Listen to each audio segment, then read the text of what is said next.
So everyone, I'd like to welcome Brendan Metzger. He's a senior herbicide biologist and manager of the Manitoba Research Farm with BASF Agricultural Solutions Canada. Raised on a grain farm in Ontario, Brendan earned a bachelor's in crop science and a master's in weed science, both from the University of Guelph. As part of his role with BASF, Brendan leads experimental herbicide research and development projects that support the Western Canadian cropping systems. Thanks.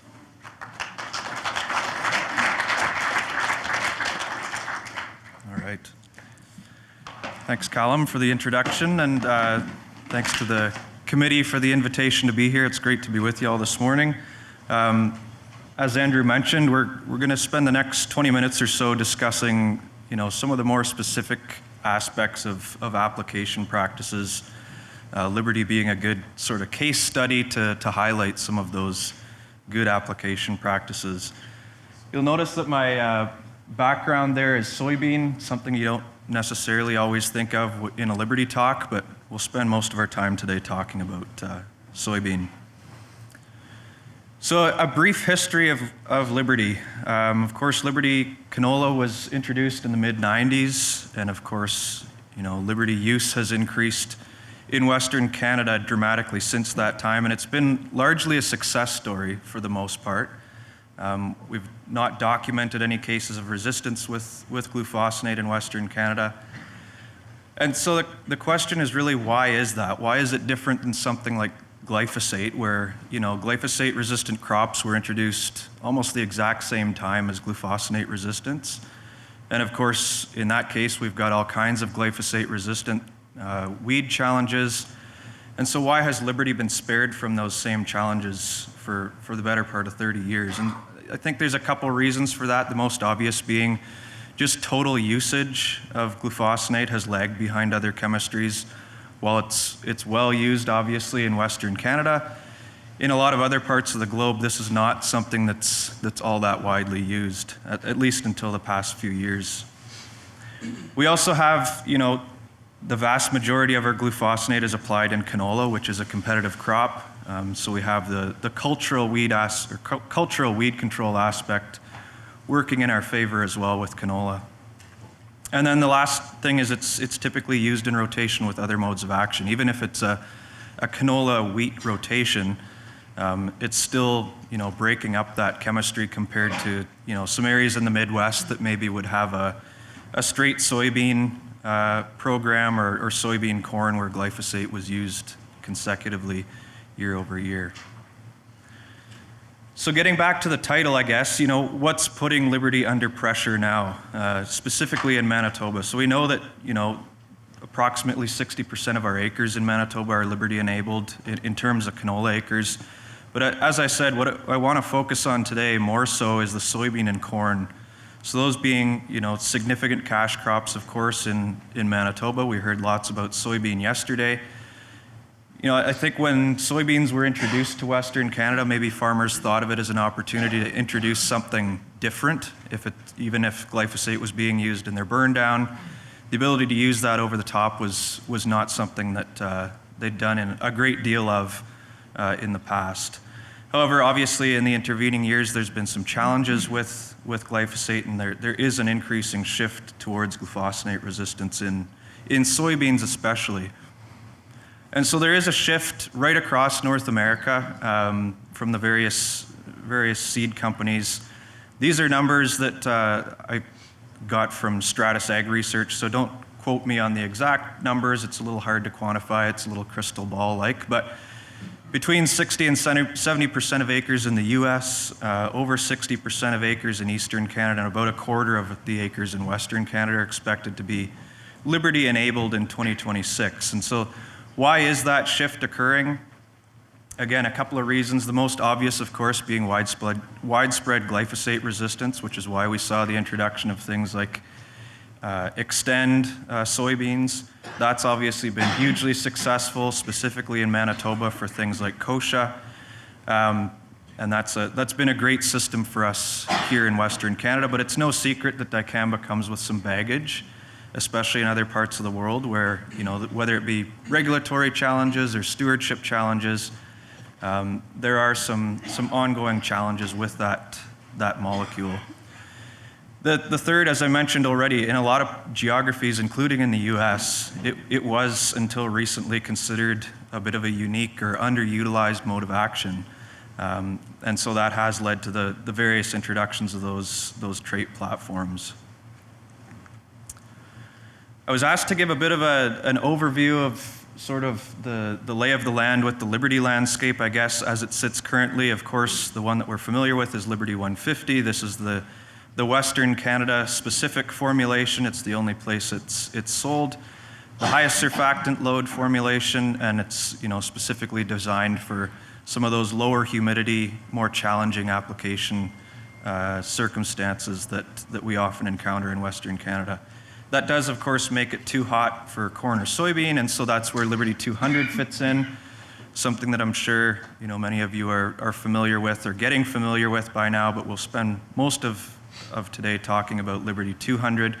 Historically, it was mainly sold in Eastern Canada and other geographies around the world, South America, Australia. Obviously, it's got 25% higher AI, but that comes at the expense of the surfactant load in the formulation. So we do have to do some things to ensure performance with it when we're using it in Western Canada. The other one I wanted to mention, just because I know there's a lot of cross-border flow of information, especially in southern Manitoba, Liberty 280 is something that you may have heard of out of the US. That's, of course, the US formulation of Liberty.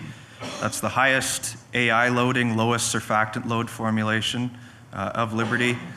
As much as we'd love to be able to use that one in Canada, we've tried, and time again, it just doesn't perform compared to the 150 with that lower surfactant load. And then, of course, looking ahead to 26, I suspect that many of you have seen some material floating around about Liberty AMP. It's been a long time coming, but excited to see it finally come to the market next year. That is the 180 gram per liter formulation, again, designed for Western Canada, canola specifically. It's got a different surfactant package in it, so it allows that surfactant volume to be lowered, and it leaves a little bit more room for AI. Otherwise, it's essentially a replacement for 150, and the label's essentially a mirror image of 150. The other one I wanted to mention too, again, a nod to the folks south of the border, but Liberty Ultra is the new L-glufosinate, so the active isomer of glufosinate. That's the first formulation that was launched this past year in the US. That is different than Liberty AMP. We're of course working on our own L-glufosinate formulation for Canada. It's been submitted to the PMRA, so it is coming. Unfortunately, glufosinate's under special review right now, and so that's leaving some questions as to what the time frame for that will be. So why does it matter for Liberty specifically, or for any herbicide, getting it right? Of course, there's the obvious agronomic considerations that come along with good weed control, but on a more granular level, something like Liberty being a contact herbicide, particularly prone to selecting for some of those underlying non-target site resistance mechanisms or tolerance mechanisms when it's applied at sublethal rates. So often those mechanisms involve multiple genes that all work together to confer tolerance or resistance. And so at a sublethal dose, whether that means not adding enough to the sprayer in the first place or just not getting it to the intended target at the proper dose, can select for resistant individuals over time. And so I'm guessing some of you have seen this acronym before. This is something that the Eastern BSF team came up with for Liberty 200 as use sort of increased in soybean production there.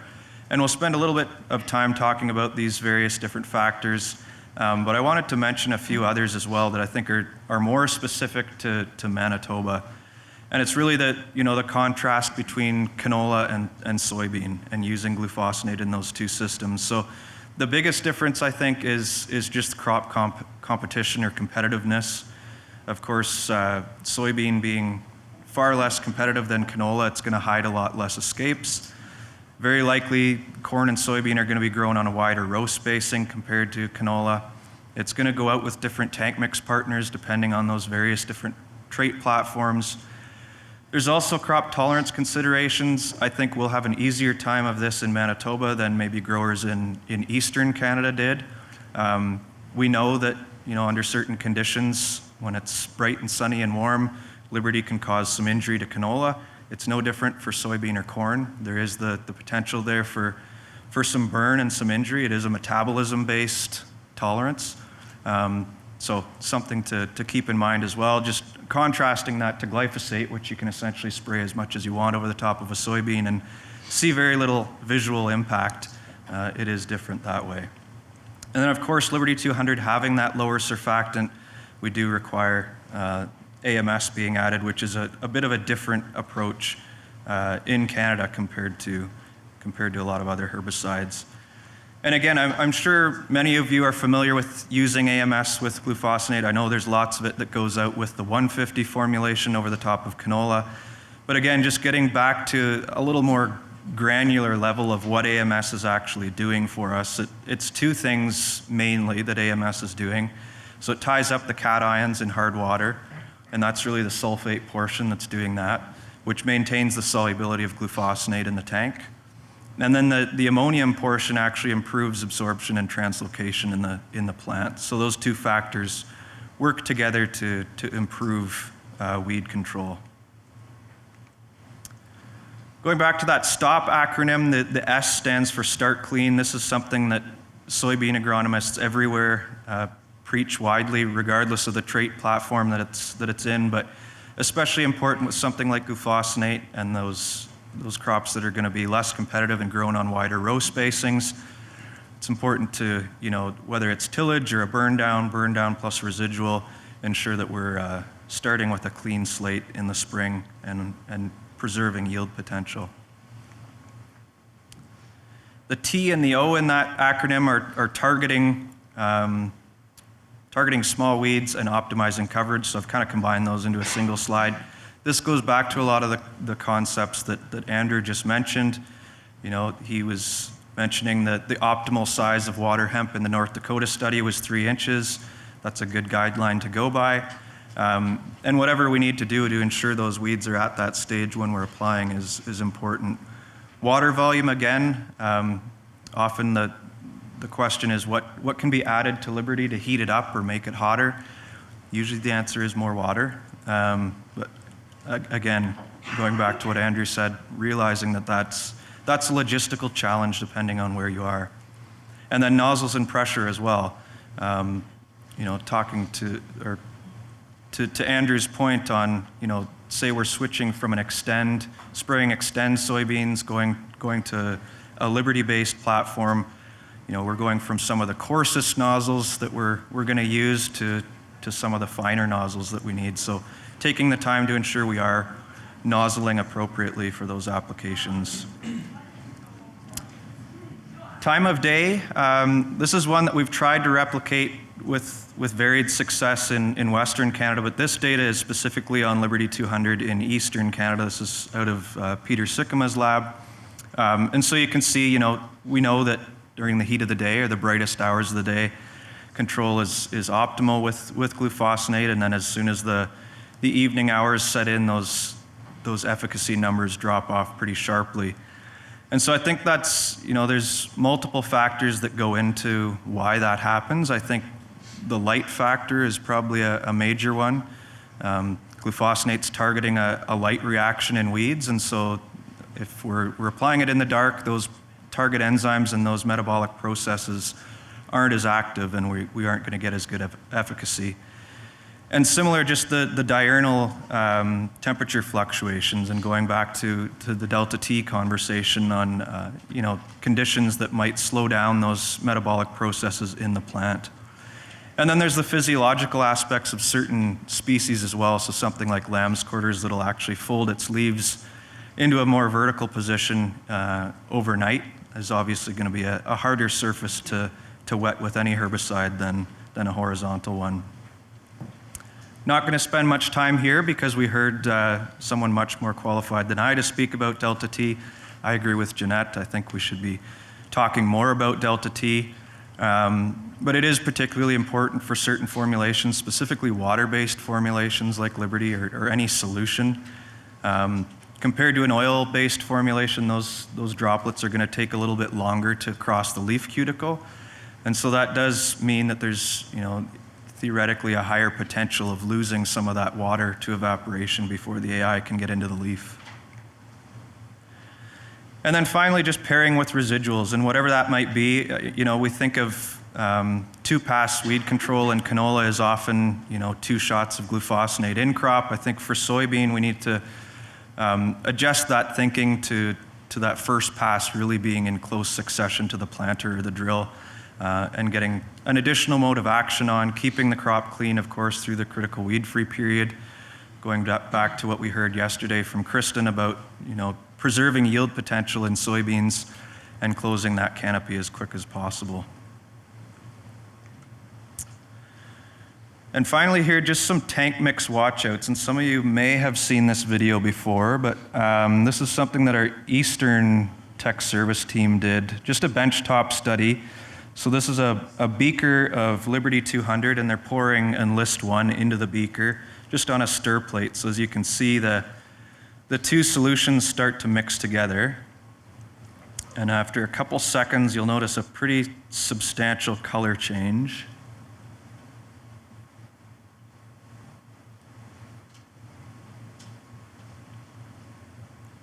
So there's the color change. And then it looks like the video has paused because the solution stopped moving, but the video's still playing, but the solution has kind of gelled. So that is something that is well documented. Those 2 products can be tank mixed, but they need to be diluted with water. You can't mix the concentrates together, or they do form a gel like that. Looking then at the other major trait platform that we have just starting to make its way into Manitoba is the Extend Flex platform, of course, dicamba-based platform with glufosinate tolerance as well. We know that dicamba can't be tank mixed with very much just due to volatility concerns, and so Liberty is on that list as well. So Enlist, the tank mix is fine. In Extend Flex, those 2 products need to be sequential. So I think this is my last slide, but Liberty overall, I think, remains a success story in HT crops. It's been 30 years since its introduction, but seed companies are shifting in a major way towards glufosinate tolerance, specifically in soybean and to some extent in corn as well. We're familiar with Liberty 150 in canola. We know how it works. It's tried and true for us, but Liberty 200 in soybean and corn does require some additional considerations for success. The basics that Andrew touched on of optimal application practices do matter more than ever. In a crop like soybean, that's going to hide a lot less escapes or mistakes. So things like water volume, nozzles, pressure, those are all critical factors. And then additional agronomic practices as well. So, breaking up that chemistry by using pre-emergence herbicides and helping ensure that we're using those cultural aspects of weed control as well with narrower row spacing or branching varieties that help close those rows in better are going to help continue ensuring performance with these systems. So with that, I think we're ahead of schedule, Kim, but happy to take questions if there are any. Otherwise, I'll be around for the majority of the rest of the day.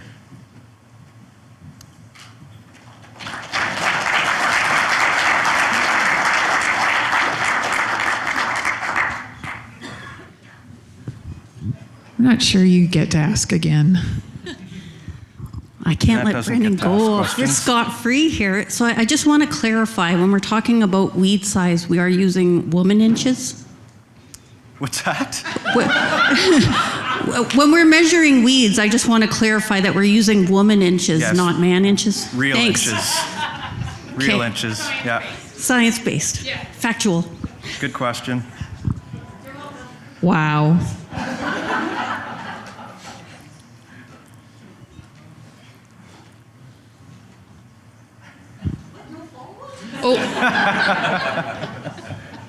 I'm not touching that with a 10-foot pole. Women feet. I really don't know on how I can follow that up, Jeanette. Brendan, can you speak a little bit about what you might know on like glufosinate resistance, kind of globally, or at least in North America? There, especially where Liberty 150 and Liberty 200 can fit in, especially with the AMP.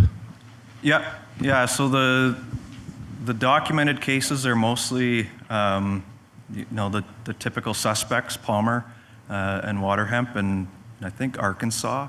There's some isolated populations there. They discovered those probably 4 or 5 years ago now, and they haven't seemed to spread too quickly. But obviously, I'm not standing up here saying that that's not going to happen. It's the whole reason for the talk today is, we're going to be using more glufosinate on a larger number of acres, and so it's something we need to keep in mind.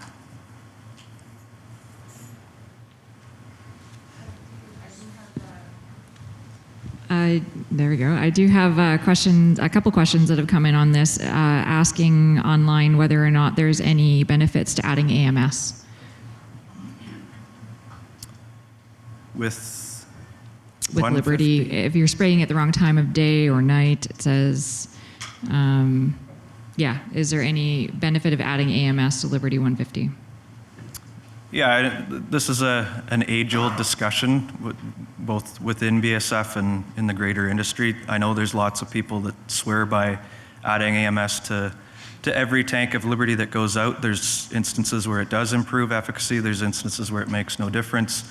And there are some instances where you can increase crop injury actually with adding that AMS. So again, it's not something that we see as required, except with the 200.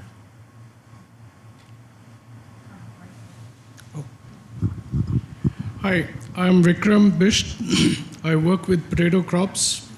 I think the glyphosate is not a contact herbicide in all cases. A lot of growers who are producing canola besides the potato crop overspray, thinking that it's a contact crop and it has no impact. But it does get translocated into seed potatoes, and when you grow those seed potatoes next year, you have performance issues. So can you comment on that, please? Yeah, I am not a potato expert other than knowing that potatoes are a different beast than a lot of other crops, and so I haven't, that's the first I've heard of that actually, but yeah, it's not surprising that potatoes behave differently than most plants that we're used to, I would say. I know there's cases of that happening with other actives as well.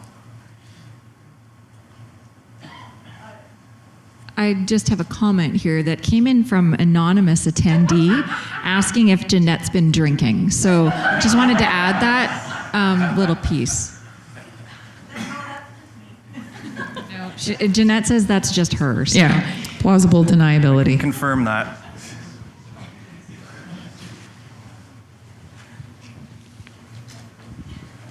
Good. Thanks, everyone.